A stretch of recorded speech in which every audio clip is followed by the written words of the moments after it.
హరే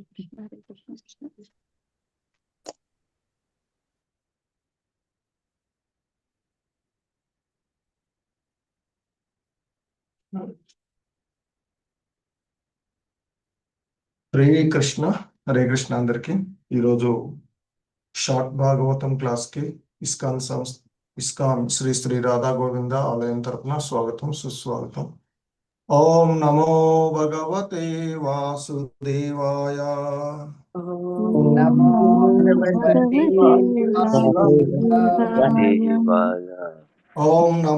భగవతే వాసుదేవాయ. ఓం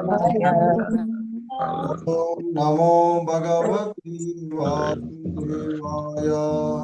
ఓం నమో భగవతే వాసుదేవాయ. నారాయణం నమస్కృత్య నరం చైవ నరోత్తమం. నరం చైవ నరోత్తమం. దేవీం సరస్వతిం వ్యాసం తతో జయముదీరయేత్.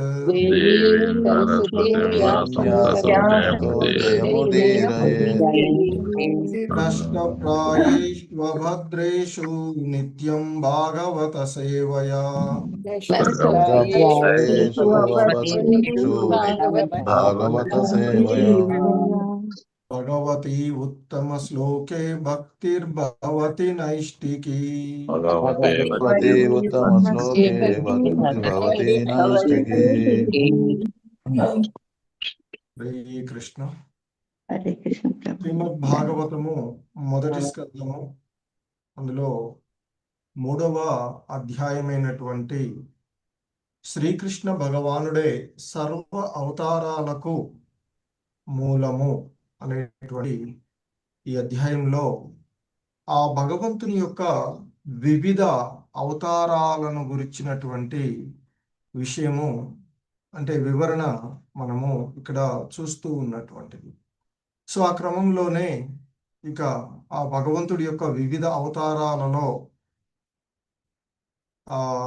19 మరియు 20 అవతారాలుగా స్వయం అంటే మిగిలిన అవతారాలలో ఆయన వివిధ అంటే ఆయన యొక్క స్వ అంశాలుగానే వచ్చినప్పటికీ కానీ మరి ఈ 19 మరియు 20 అవతారాలు అంటే బలరాముడు మరియు కృష్ణుడుగా వచ్చినప్పుడు మాత్రము యదువంశంలో స్వయంగా శ్రీకృష్ణుడే ఆయన యథావిధిగా అవతరించినట్లుగా చెప్తూ వచ్చినటువంటి, ఎందుకంటే భూభారాన్ని తగ్గించడానికి ఆ విధంగా వచ్చారు అని చెప్పినటువంటి అంశము. సో ఇక ఆ క్రమంలోనే తదుపరి ఆయన మరి ఇక అవతారంగా మరొక అవతారాన్ని ఇక్కడ చెప్తూ ఉన్నటువంటిది అదే ఈరోజు శ్రీమద్ భాగవతము మొదటి స్కందము 3వ అధ్యాయంలో 24వ శ్లోకము.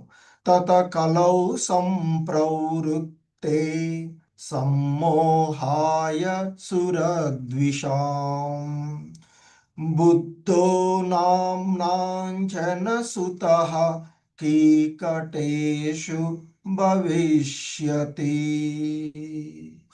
సో ఇంకా ఇక చెప్తూ ఉన్నారు, శ్రద్ధావంతులైన ఆస్తికులను ద్వేషించు వారిని సమ్మోహపరచడి ఉద్దేశంతో కలియుగ ఆరంభమునందు భగవానుడు ఆ కీకటేషు ప్రాంతమునంటే గయా, ప్రస్తుతము బీహార్ ప్రాంతంలోగా చెప్పబడేటువంటి ఆ ప్రాంతంలో అంజనాసుతుడైన బుద్ధుడిగా అవతరించారు అనేటువంటిది ఈ శ్లోకంలో మనకి చెప్తూ ఉన్నటువంటి అంశము. సో ఇక్కడ తత కలౌ సంప్రవృత్తే అంటూ చెప్పబడినటువంటిది.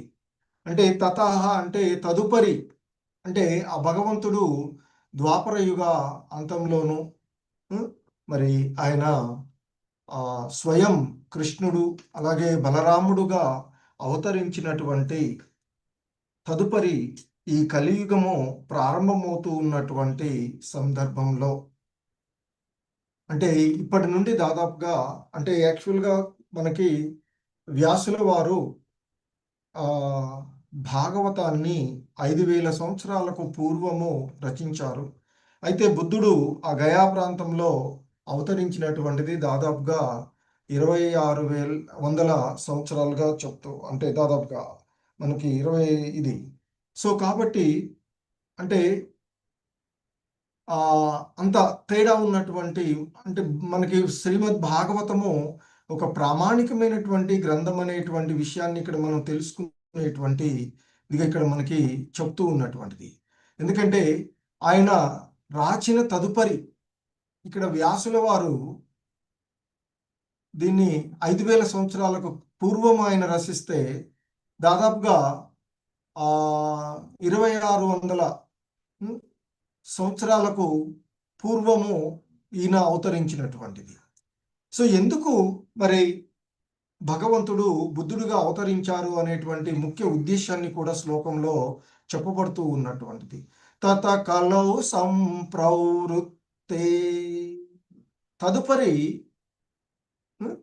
ఆ కలియుగ ప్రారంభంలోగా చెప్తూ, అంటే కలియుగము ప్రారంభమైనప్పుడు సమ్మోహాయ, అంటే మోహపరుచు ఉద్దేశంతో, అంటే మాయలో పడేసేటువంటి ఉద్దేశంతో,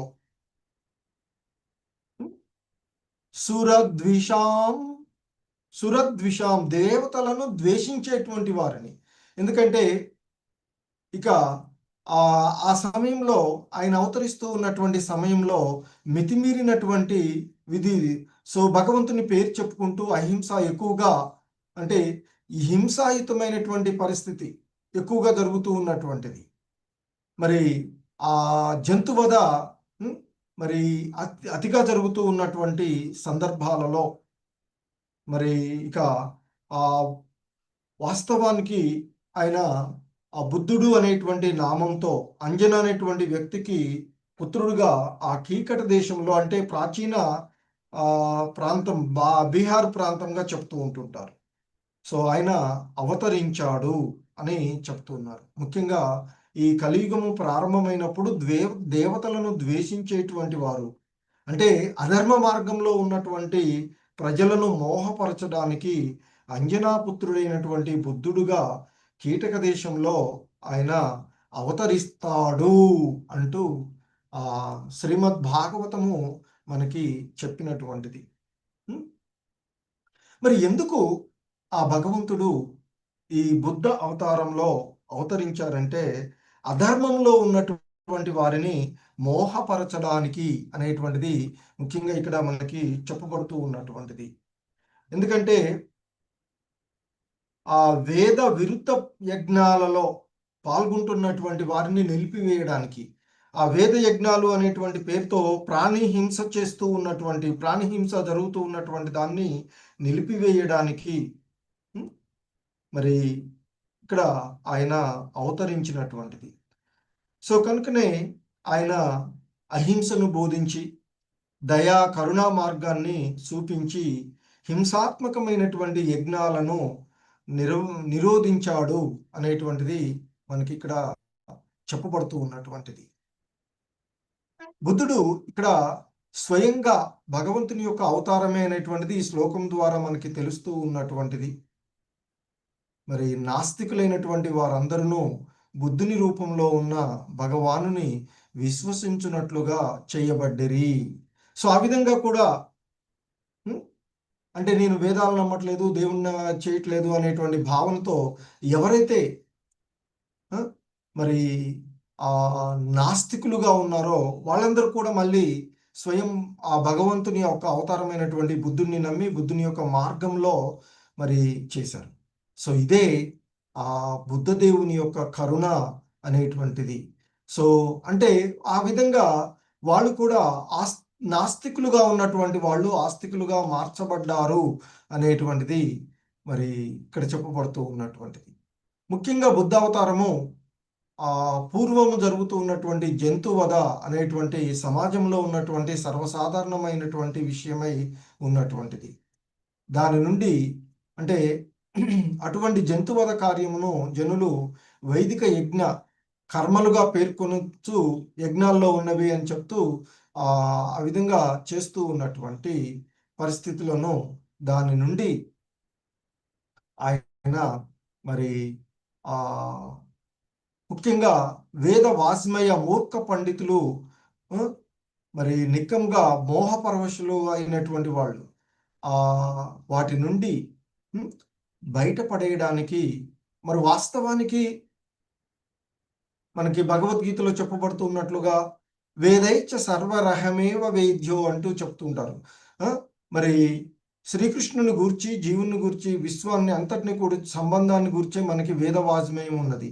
ఆ వేద వాజ్మయాన్ని ఇచ్చినటువంటి వాడు ఆయనే, తెలుసుకోవలసింది కూడా వేదాల ద్వారా ఆయన్నే అనేటువంటిది చెప్పబడినటువంటిది. కానీ అది పక్కదారి పెట్టినటువంటి కారణంగా మరి దాన్ని నేను స్వీకరించడం లేదు, దాన్ని నేను నమ్మటం లేదు అంటూ బుద్ధుడు మరి ఎవరైతే భగవంతుణ్ణి నమ్మకుండా నాస్తికులుగా ఉన్నటువంటి వాళ్ళు ఎవరైతే ఉన్నారో, ఇక్కడ ఒక రకంగా చెప్పాలంటే బుద్ధుడు మోహన అవతారం, మోహపరచడానికి, ఈ నాస్తికులైనటువంటి వారిని మోహపరచడానికి వచ్చినటువంటి అవతారంగానే చెప్తూ ఉంటుంటారు. ఎందుకంటే ఆయన ఇక్కడ వచ్చినటువంటి వాడు నేరుగా వేద సత్యాన్ని గురించి చెప్పలేదు, కానీ ఆ హింసను ఆపడానికి ఒక కొత్త మార్గాన్ని చూపాడు. అంటే ఆ తప్పుదారిలో ఉన్నటువంటి వారికి మరి తాత్కాలికమైనటువంటి ఉపాయంగా వారు చెప్పినటువంటిదిగా మనకి శ్రీల ప్రపోదులు వారు చెప్తూ ఉంటుంటారు. ఎందుకంటే ముఖ్యంగా ఈ అసుర స్వభావం ఉన్న వారిని మోహపరచడం కోసమే ఆయన అవతరించారు అని. ఎందుకంటే వేదాలను తప్పుగా అవగాహన చేసుకుని యజ్ఞాల పేరిట జంతు హింస ఎక్కువైనటువంటి కారణంగా ఆ భగవంతుడు మరి తాత్కాలికంగా వేదాలను నిరాకరించేలా బోధించినటువంటి అంశము మనకి బుద్ధావతారంలో తెలుస్తూ ఉంటుంది. అదే క్రమంలో అహింస అనేటువంటి ఒక ఉన్నతమైనటువంటి విలువను, సో ఈ అహింస అనేటువంటిది మనకి భగవద్గీతలో కూడా వచ్చినటువంటిది. సో కాబట్టి ఆ ఉన్నటువంటి ఒక ప్రామాణికమైనటువంటి ఆ అంశాన్ని, దాన్ని విస్తృత ప్రచారం చేయడానికే భగవంతుడు ఆ విధంగా మోహపరిచేటువంటి అవతారంలో ఆయన వచ్చి, అంటే నేరుగా భగవంతుడు చెప్పినటువంటి వేదాన్ని చెప్పకుండా అందులో ఒక అంటే తాత్కాలికమైనటువంటి ఒక ఉపాయంగా అహింస, హింసను ఆపేటువంటి మార్గాన్ని ఆయన చూపినటువంటిది. అలాగే మనకి మరి దశావతారాల్లో మనకి జయదేవ్ గోస్వాముల వారి యొక్క వ్యాఖ్యానంలో కూడా వారు దశావతార స్తోత్రంలో చెప్తూ ఉంటారు, వేదాలలో ఉన్నటువంటి యజ్ఞ విధానాన్ని మీరు నిరాకరించారు అంటూ చెప్తుంటారు. ఎందుకంటే మనకి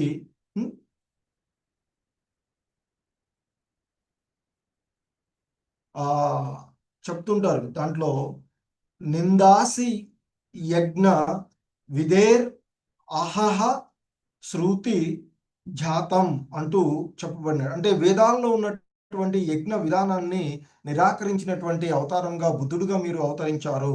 కారణం ఏంటంటే జంతు హింసను ఆపడానికి అని చెప్పబడినటువంటి. సో ఇక్కడ ముఖ్యంగా మనకి ఆ భగవద్గీత యొక్క తత్వాన్ని, ఆ వైదిక తత్వాల్లో ఉండేటువంటి, ఎందుకంటే ఆత్మ నిత్యమైనటువంటిది, అలాగే ఆ భగవంతుడు చేరుకోవడానికి మోక్ష మార్గం అంటే భక్తి మార్గము.